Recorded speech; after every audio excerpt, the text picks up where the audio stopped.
Class, this is a preview of week 4, Backward Design. We're studying Grant Wiggins and his theories of understanding and how it affects what we teach. The point of backward design is to begin with the end in mind. That's Stephen R. Covey's statement from the 7 Habits of Highly Effective People. But as you can see here in this quote from Wiggins, that one starts with the end, or the desired results, and then derives the curriculum, that is, what to teach, from the evidence of learning called for in those desired results. So we'll be talking about beginning with the end in mind and the issue of backward design. The learning targets for this week are, first of all, that you can describe the purpose of understanding by design and how it relates to what to teach. Second, that you can describe the 3 stages that are defined by Wiggins in his understanding by design model. And then third, that you can write the components of stage 1 of a unit plan for understanding by design for one standard or objective that you select from your curriculum map.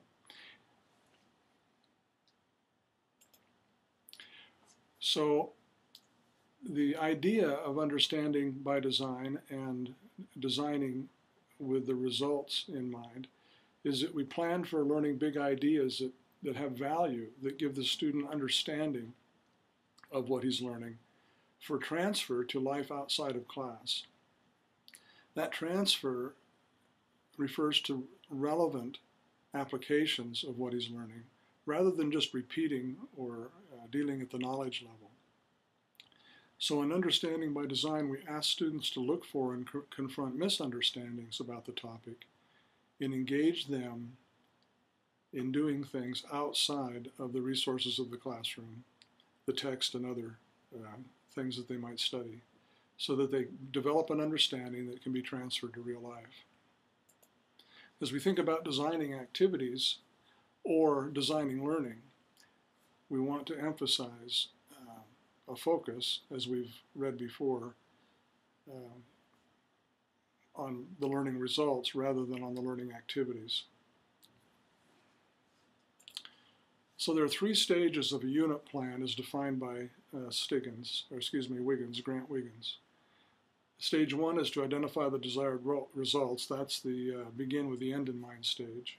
Stage 2 is to determine acceptable evidence of learning, and largely in performance rather than just in quizzes and tests.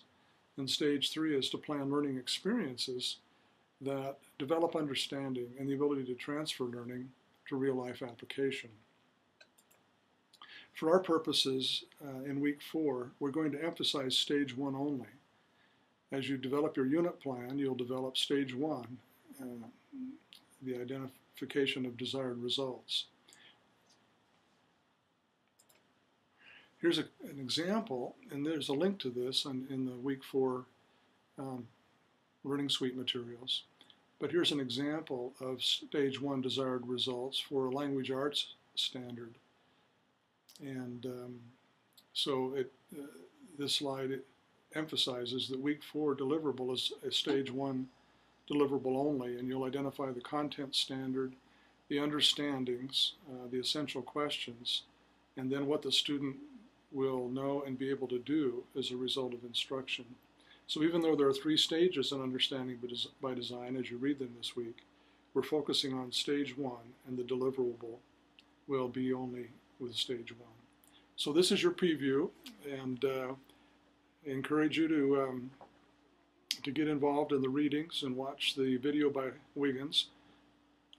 Also, to complete your unit plan stage 1 early in the week, so that your PLC can develop the entire product, your curriculum map product, which will be due on Friday.